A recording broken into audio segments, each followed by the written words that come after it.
ഇന്ന് ശരിക്കും ഒരു സ്പെഷ്യൽ ആയിട്ടുള്ളൊരു ദിവസമാണ്. ഞങ്ങളെല്ലാവരും എയർപോർട്ടിൽ പോകാനായിട്ട് നിൽക്കുകയാണ്. കുഞ്ഞിപ്പെണ്ണിൻ്റെ അച്ഛനെ കാണാൻ വേണ്ടിയിട്ട് പോവാണ്. ഒരു മാസമുള്ള പോയാൽ എന്താണ് കുഞ്ഞ് സംസാരിക്കണോ? പറയും എന്താണ്? അപ്പോൾ ഞങ്ങൾ എല്ലാവരും റെഡി ആവണം. അമ്മ അപ്പുറത്ത് റെഡി ആയിക്കൊണ്ടിരിക്കുന്നുണ്ട്. പിന്നെ രാജുവിൻ്റെ വീട്ടിൽ നിന്ന് അമ്മയച്ഛനും വരുന്നുണ്ട്, സിസ്റ്ററും വരുന്നുണ്ട്, സിസ്റ്ററും മോൻ വരുന്നുണ്ട്. അപ്പോൾ ഇനി ഞാൻ റെഡി ആവണം. എന്താണ്? ഏതാരാണ്? അമ്മ അവരോട് പറയട്ടെ.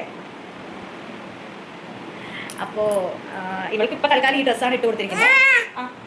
നമുക്കപ്പോൾ എയർപോർട്ടിൽ എത്തിയിട്ട് ജസ്റ്റ് നമുക്കൊന്ന് ഡ്രസ്സ് ചേഞ്ച് ചെയ്യാനുണ്ട്. അപ്പം ഞാൻ റെഡി ആയിട്ട് വരാം, എന്നിട്ട് ബാക്കി സംസാരിക്കാം.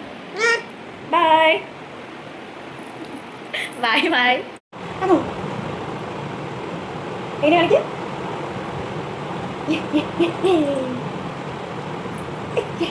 കാണിക്കും, ഒന്നുകൂടെ കാണിക്കും. നോക്കട്ടെ. അച്ഛൻ കാണാൻ പോണ്. അച്ഛൻ കാണാൻ പോണ്. അച്ഛൻ കാണാൻ പോണ്. കുഞ്ഞിമ ആണോ? ആണോ? നമ്മുടെ മുടി വലിക്കല്ലേ? മുടി വലിക്കാൻ പാടില്ല കുഞ്ഞിമ. അറ്റാക്കിൻ്റെ ടൈമാണെങ്കിൽ കുറച്ച് കഴിഞ്ഞിട്ട് വരാം. ഞാൻ അത് തലയൊക്കെ കെട്ടി റെഡി ആയിട്ടുണ്ട്. തല ഉണങ്ങാത്തതുകൊണ്ട് നമുക്ക് ഇച്ചിരി നേരം വിരിച്ചിട്ടിട്ട് പിന്നെ നമുക്കങ്ങ് മുകളിൽ ടൈ ചെയ്ത് വെക്കാം. പിന്നെ ഇങ്ങനെ കുറേ മുടികൾ ഇങ്ങനെ വന്നിട്ടുള്ളതുകൊണ്ട് മുടി ഒതുങ്ങി നിൽക്കുന്നില്ല. ഇങ്ങനെ കാണുമ്പോൾ നിങ്ങൾക്ക് വേറെ എന്തെങ്കിലും റിലേറ്റ് ചെയ്യാൻ തോന്നുമായിരിക്കും, ഏതെങ്കിലും മൃഗത്തിൻ്റെ ഒരു ഫേസ് കട്ട് അല്ലേ? ഇന്നപ്പോൾ എയർപോർട്ടിൽ രാജുവിനെ പിക്ക് ചെയ്യാൻ പോകുന്നതിന് എനിക്ക് മെയിനായിട്ട് രണ്ട് വലിയ ഹാപ്പിനെസ് ഉണ്ട്.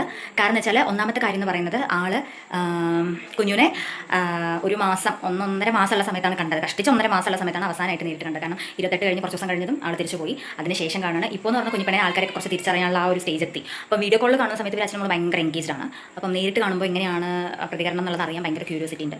രണ്ടാമത്തെ കാര്യം എന്ന് പറയുന്നത് ആളിപ്പം ഒരു പ്രവാസി എന്നുള്ള ടൈറ്റിൽ ആയിട്ട് 10 കൊല്ലത്തിൻ്റെ അടുത്തായി, 10-11 കൊല്ലം ആവാറായിട്ടുണ്ട്. ഇതുവരെയും ആൾ പോകുന്ന സമയത്ത് ആളെ പിക്ക് ചെയ്യാനോ ഇല്ലെങ്കിൽ ആൾ തിരിച്ച് പോകുമ്പോൾ ഡ്രോപ്പ് ചെയ്യാനോ ആരും പോയിട്ടില്ല. ശരിക്കും ഒരു അനാഥ പോലെയാണ് പോയിക്കൊണ്ടിരുന്നുണ്ടായിരുന്നത്. അപ്പോൾ ഇത് ഫസ്റ്റത്തെ പ്രാവശ്യമാണ് കുഞ്ഞിപ്പെണ്ണ് അവളെ കൊണ്ട് കാണിക്കണം എന്നുള്ള രീതിയിൽ ഞാൻ കൂടെ ഇനിഷ്യേറ്റ് എടുത്തിട്ട് ഇപ്പോൾ ഞങ്ങളെല്ലാവരും കൂടെ ഒരുമിച്ച് പോകണം. മെയിനായിട്ട് അവൾക്ക് വേണ്ടിയിട്ടാണ് പോകുന്നത്. ഇതിപ്പം എങ്ങനെയാണെങ്കിലും ഞാൻ അവളെ കൊണ്ടുപോകുന്നുള്ള ഒരു കാരണം രാജുവിന് ഭയങ്കര ഒരു ആഗ്രഹമായിരുന്നു. രാജു ഇങ്ങനത്തെ പ്രാവശ്യം തിരിച്ച് വരുന്ന സമയത്ത് അവളെ എയർപോർട്ടിലേക്ക് കൊണ്ടുവരണം എന്നുള്ളത്. അത് ഇവിടെ 28 കഴിഞ്ഞിട്ട് പോകുമ്പോൾ തന്നെ എന്നോട് പറഞ്ഞിട്ടുള്ള കാര്യമാണ്. അപ്പോൾ ഞാൻ എന്തായാലും പോകുമായിരുന്നു. പക്ഷേ ഇപ്പോൾ ഞങ്ങൾ എല്ലാവർക്കും ഒരേ സമയം ഞങ്ങൾക്ക് ആ സാഹചര്യം ഒത്തു വന്നിട്ട് ഞങ്ങൾക്ക് പോകാൻ പറ്റിയിട്ടുണ്ട്. അപ്പോൾ നമുക്ക് കാണാം. അപ്പോൾ ഇവിടെ ഞങ്ങൾ 3 പേര് റെഡി ആയിട്ടുണ്ട്. ഇനി നമുക്ക് രാജുവിൻ്റെ വീട്ടിൽ നിന്ന് അവരെ പിക്ക് ചെയ്യാം. അയ്യോ ചീത്ത അറിയണേ.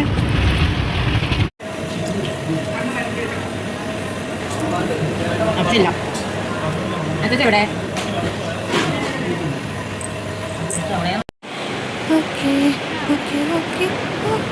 അങ്ങനെ ഞങ്ങൾ സെക്കൻഡ് ഔട്ട്ഫിറ്റിൽ എത്തിയിട്ടുണ്ട്. അപ്പോൾ ഞങ്ങളിപ്പോൾ എല്ലാവരും എയർപോർട്ടിലെത്തി.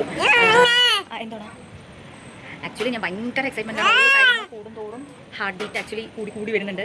എനിക്ക് എന്താ പറയുക അറിയില്ല എനിക്ക് എന്താ. ആക്ച്വലി ഞങ്ങൾ എല്ലാവരും എയർപോർട്ടിൽ എത്തിയിട്ടുണ്ട്. ഇനി ആകെ ഒരു അപ്രോക്സിമേറ്റ്ലി ഒരു 1 അവറിൻ്റെ വെയിറ്റിംഗ് മാത്രമേ ഉണ്ടാവുള്ളൂ 1 ഇയർ കാത്തിരുന്നതിൻ്റെ ആ ഒരു റിസൾട്ടിന് വേണ്ടിയിട്ട്. അപ്പോൾ ജസ്റ്റ് ഒന്ന് റിഫ്രഷ് ചെയ്തിട്ട് നമുക്ക് വെയിറ്റ് ചെയ്യാമെന്ന് വിചാരിച്ചു. അപ്പോൾ അമ്മമാരെല്ലാവരും പോയിട്ടുണ്ട്. നമുക്ക് നോക്കാം. ഇനി ആകെ കുറച്ച് സമയമുള്ളൂ. ആക്ച്വലി വണ്ടിയിലത്തെ ക്ലിപ്സൊന്നും എനിക്ക് എടുക്കാൻ പറ്റിയിട്ടില്ല. കാരണം ഭയങ്കര ഹറിബറിയായിരുന്നു, റഷായിരുന്നു, അതുകൊണ്ട് എടുക്കാൻ പറ്റിയിട്ടില്ല. അപ്പം രാജു വന്നതിന് ശേഷമുള്ള എക്സ്പ്രഷൻ്റെ വീഡിയോസും എത്രത്തോളം കവർ ആവും എന്നുള്ളത് സത്യം പറഞ്ഞാൽ അറിയില്ല. അതേപോലെ തന്നെ എനിക്ക് തോന്നുന്നതാണോ എന്നറിയില്ല, എയർപോർട്ട് മൊത്തത്തിലൊരു പാക്കിൻ്റെ മണം.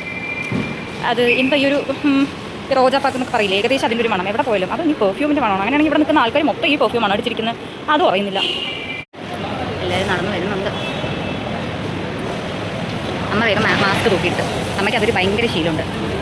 ആക്ച്വലി ഇന്നത്തെ പ്ലാനിൽ ഒരു കാര്യം വിട്ടുപോയി. ഒരു റോസാപ്പൂ വാങ്ങണമെന്ന് പറഞ്ഞിട്ട് അത് മറന്നുപോയി.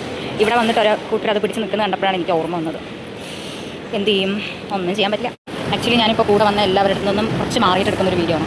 ഇപ്പോൾ കഷ്ടിച്ചൊരു 11 മിനിറ്റ് മാത്രമേ ഉള്ളൂ ഫ്ലൈറ്റ് അറൈവ് ആവാനുള്ള ടൈം. പക്ഷേ എന്താണെന്ന് അറിയില്ല, ഇപ്രാവശ്യം എനിക്ക് ഭയങ്കര ഒരു ടെൻഷൻ. അതെന്താണെന്നുള്ളത് എനിക്കറിയില്ല. ഒരു മൊത്തത്തിൽ എല്ലാം കൂടെ ഒരു മിക്സഡ് ഫീലിങ്സ് പോലെ. സാധാരണ കെട്ടിയന്മാർ വരിക എന്നൊക്കെ പറയുമ്പോൾ ഭയങ്കര ഹാപ്പി ആയിരിക്കും. എനിക്ക് ഇപ്രാവശ്യം എന്താ പറ്റിയെന്ന് എനിക്കറിയുന്നില്ല. നോക്കാം. അച്ഛനോട് മുന്നേ തന്നെ പറഞ്ഞിട്ടുണ്ട് ഒരു രീതിയിലുള്ള സർപ്രൈസ് പൊളിക്കലും വേണ്ടാന്ന്. കാരണം ഞാനൊരു സംഭവം പറഞ്ഞാൽ ഈസി ആയിട്ട് അത് പൊളിച്ച് കൈ തരുന്ന ഒരാളാണ്. അപ്പോൾ ഞാൻ ഫ്രണ്ടിലൂടെ തന്നെ വരണം, ഞങ്ങളെ കണ്ടാൽ ഞങ്ങൾക്ക് സർപ്രൈസ് തരാനായിട്ട് ബാക്കിലൂടെ ഒന്നും വരരുതെന്നൊക്കെ പറഞ്ഞിട്ടുണ്ട്. അപ്പോൾ അതിൻ്റെ എല്ലാ രീതിയിലുള്ള അലേർട്ടും എടുത്തിട്ടാണ് ഞാനിരിക്കുന്നത്. കാരണം രാജുവിൻ്റെ തല എവിടെയാണ് കാണുന്നതെന്ന് ഫുള്ള് നോക്കിയിട്ടായിരിക്കുന്നത്. എൻ്റെ കണ്ണിൽ പെടാതെ വരുമോ എന്നറിയില്ല, നോക്കാം. എനിക്കെന്താണെന്ന് വെച്ചാൽ രാജുവിനെ ദൂരത്തുനിന്ന് വരുമ്പോൾ തന്നെ ഇവളെ ഇങ്ങനെ കണ്ട് അങ്ങനെ റെക്കഗ്നൈസ് ചെയ്യണം എന്ന് എനിക്കൊരു ആഗ്രഹം. രാജ എന്ത് ചെയ്യുന്ന എനിക്കറിയില്ല, നോക്കാം. ഞാൻ മൊത്തം തപ്പിക്കൊണ്ടിരിക്കുന്നുണ്ട് ലഗേജ് വരുന്ന സെക്ഷനിലും, അല്ലാതെ ഇപ്പുറത്തൊക്കെ പോയി നിന്നിട്ട് അങ്ങോട്ടും ഇങ്ങോട്ടും ഒരിടത്ത് നിൽക്കാൻ എനിക്ക് പറ്റുന്നില്ല. നോക്കാം. ആക്ച്വലി എനിക്ക് എന്താ ചെയ്യേണ്ടതെന്ന് അറിയുന്നില്ല. രാജു വരുന്ന ആ സമയത്ത് കുഞ്ഞുവിനെ ഞാൻ കയ്യിലെടുത്തിട്ട് നിൽക്കണോ ഇല്ല ഞാൻ നിന്നിട്ട് എൻ്റെ അടുത്ത് അവളെ താഴത്ത് നിർത്തണോ എനിക്കൊന്നും അറിഞ്ഞില്ല. ഞാൻ എന്തൊക്കെയോ പിച്ചമ്പയും പറയണമെന്ന് നിങ്ങൾ കേൾക്കുന്നവരാരും വിചാരിക്കണം. ഞാൻ ഭയങ്കര ടെൻഷനിലാണ്. രണ്ടമ്മമാരും അച്ഛനും രാജുവിൻ്റെ മരുമകനും രാജുവിന് വേണ്ടി വെയിറ്റ് ചെയ്തുകൊണ്ടിരിക്കുകയാണ്. ചേച്ചി ഇവിടെ എവിടെയോ ഉണ്ടായിരുന്നു, അവർ ഉലാത്തിക്കൊണ്ടിരിക്കുകയാണ്. അതാ നിങ്ങൾക്ക് കാണിച്ചു തരാം. ഇതാ എത്തത്തുണ്ടാ. ശരിക്കും പറഞ്ഞു കഴിഞ്ഞാൽ മീശമാധവൻ സിനിമയിലെ ജഗദീഷ് ചെയ്യുന്ന പോലെ കണ്ണിൽ ഈർക്കലയും വെച്ചിട്ടുള്ള ആ ഒരു സെറ്റപ്പിലാണ് ഞാൻ ഇരിക്കുന്നത്.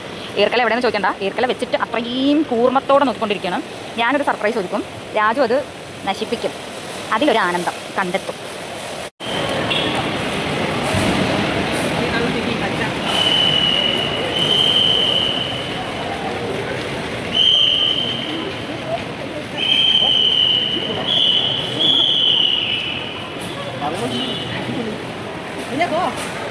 രാജു രാജു രാജു വണ്ടി വണ്ടി കള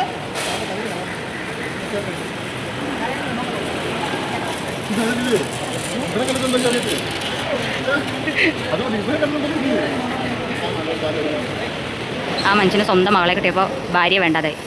കണ്ടോ?